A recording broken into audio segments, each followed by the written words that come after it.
Hello students, इस video के अंदर हम लोग डिस्कस करने वाले हैं हाइपोकैलीमिया के बारे में। हाइपोकैलीमिया क्या होता है, इसकी डेफिनेशन से लेकर मैनेजमेंट तक सारी चीज़ों को वन बाय वन क्लियर करेंगे। आपसे रिक्वेस्ट है कि वीडियो को एंड तक देखना, तभी जाकर आपको पूरा टॉपिक अच्छे से समझ में आ जाएगा। सबसे पहले अगर हम लोग बात करें हाइपोकैलीमिया के बारे में, तो ये दो वर्ड से मिलकर बना है। एक तो हमारे पास हाइपो है, सेकंड हमारे पास है कैलीमिया।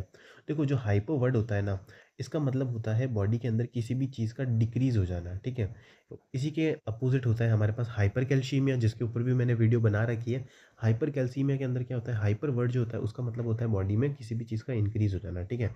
जो हाइपर वर्ड होता है ना, जैसे कि हाइपरटेंशन यानी कि ब्लड प्रेशर का इंक्रीज़ हो जाना, हाइपर कैलीमिया यानी कि पोटेशियम का लेवल बॉडी में इंक्रीज़ हो जाएगा। इसी के जैसे हाइपर नेट्रीमिया, हाइपर कैल्सीमिया। जो हाइपर वर्ड है वो इंक्रीज़ को दर्शाता है और हाइपो वर्ड जो होता है वो डिक्रीज़ को दर्शाता है, ठीक है? इसी के साथ हमारे पास है सेकंड वर्ड कैलीमिया। कैलीमिया का मतलब होता है पोटेशियम, ठीक है?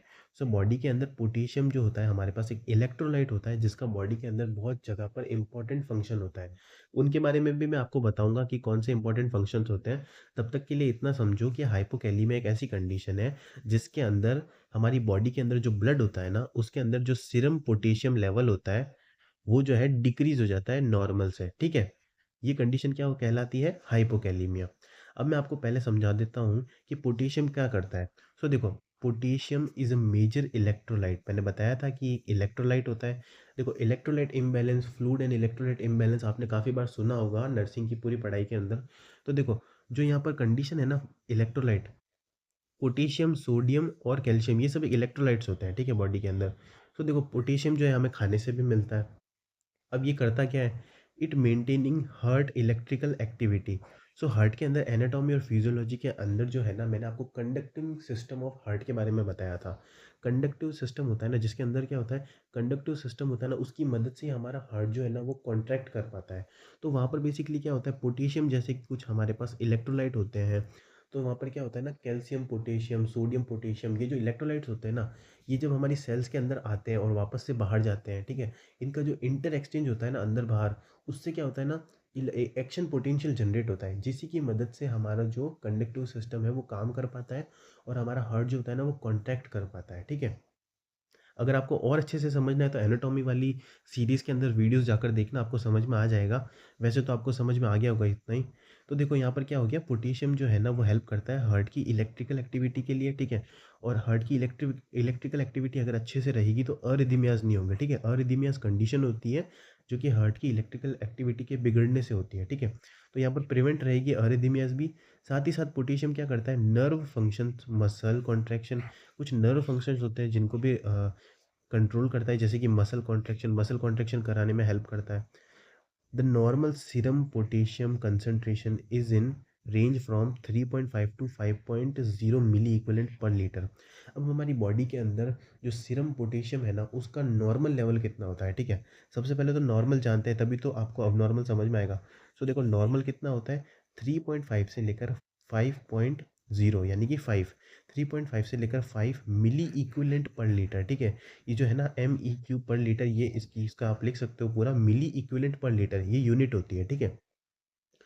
इस रेंज के अंदर हमारा नॉर्मली होता है सीरम पोटेशियम लेवल। अब हम लोग बात करते हैं हाइपोकैलीमिया की डेफिनेशन के बारे में।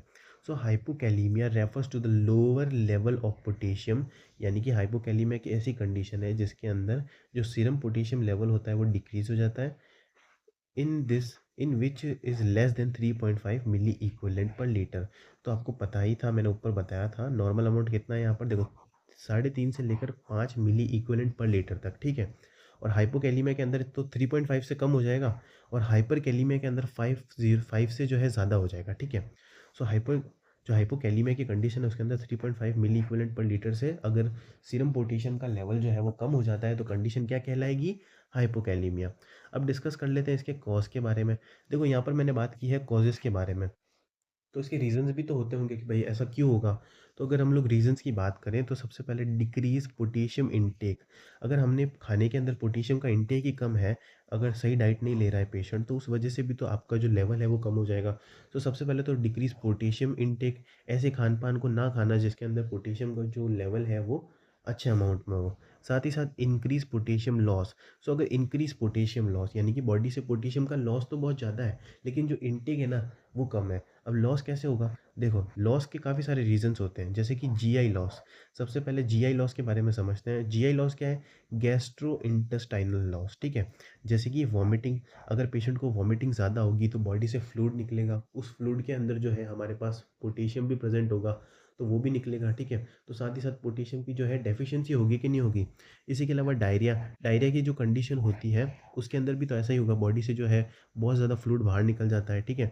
इसी के अलावा प्रोलोंग्ड नेज़ोगैस्ट्रिक सक्शन अगर हम लोग करेंगे लंबे समय तक, एनजी ट्यूब का इस्तेमाल करेंगे, तो उसकी वजह से भी होगा। साथ ही साथ रीनल लॉस कह लो या किडनी से कोई भी लॉसेस कह लो, जिसकी वजह से भी आपको देखने को मिलेगा।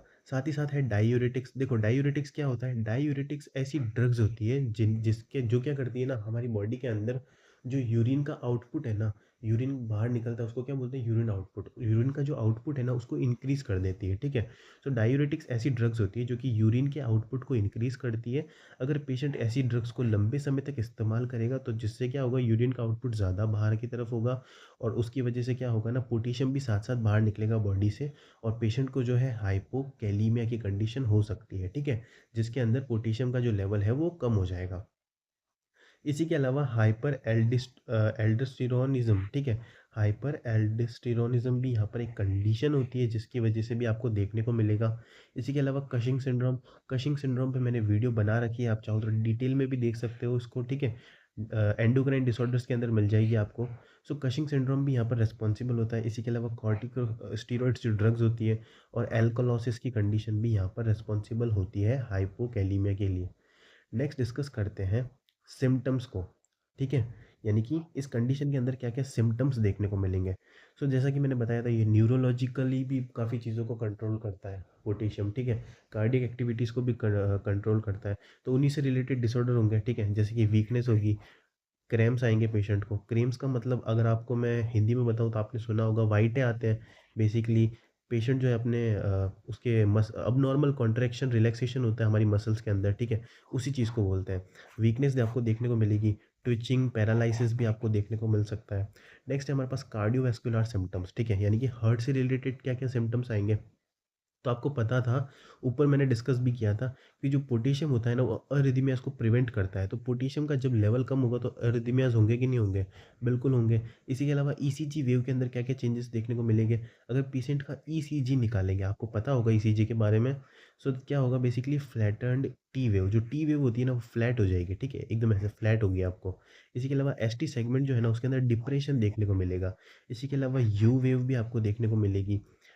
इसी के अलावा हाइपोटेंशन, हाइपोटेंशन आपको देखने को मिलेगा, यानी कि लो ब्लड प्रेशर। पोटेशियम का लेवल कम होगा तो पेशेंट के अंदर ब्लड प्रेशर भी कम होगा। इसी के अलावा न्यूरोलॉजिकल सिम्टम्स भी देखने को मिलेगा, जैसे कि फटीग, टिंगलिंग, कन्फ्यूजन भी आपको देखने को मिलेगा, और नमनेस और कॉन्स्टिपेशन भी देखने को मिलेगा। सो ये सारे कुछ सिम्टम्स देखने को मिलेंगे। इसके अलावा पेन और पॉलीयूरिया। पॉलीयूरिया यानी कि बॉडी में जो यूरिन का आउटपुट है वो नॉर्मल से ज़्यादा हो जाना, ठीक है?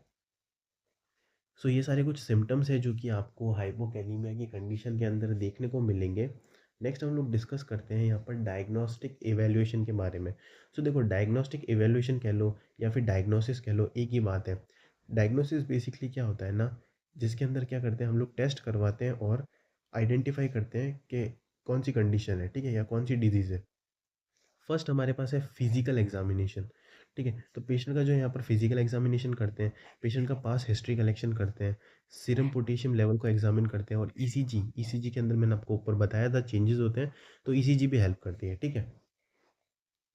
सो ये हमारे पास कुछ डायग्नोसिस था। नेक्स्ट हम लोग देख लेते हैं ट्रीटमेंट के बारे में, कि इस कंडीशन के अंदर क्या ट्रीटमेंट दिया जाता है। तो देखो, पोटेशियम की डेफिशिएंसी हुई है तो पोटेशियम को रिप्लेसमेंट तो करेंगे ही, पोटेशियम का रिप्लेसमेंट। ओरल आईवी पोटेशियम हम लोग जो है पेशेंट को देंगे, ठीक है? ओरल देंगे, आईवी भी देंगे, ठीक है? साथ ही साथ नेक्स्ट है, IV potassium should never be given as bolus. So bolus के अंदर हमें नहीं देना है, ठीक है, बोलस फॉर्म में। IV push because it may precipitate cardiac arrest, ठीक है? सो अगर आईवी जो हमारे पास पोटेशियम हम लोग देंगे ना बोलस फॉर्म के अंदर, यानी कि आईवी से पुश करेंगे, ठीक है? अगर इंजेक्शन एकदम से अगर हम लोग लगा देंगे पोटेशियम का, तो वो क्या कार्डियक अरेस्ट भी कॉज कर सकता है पेशेंट के अंदर। इसलिए only administered by diluted 1 milliequivalent per 10 ml।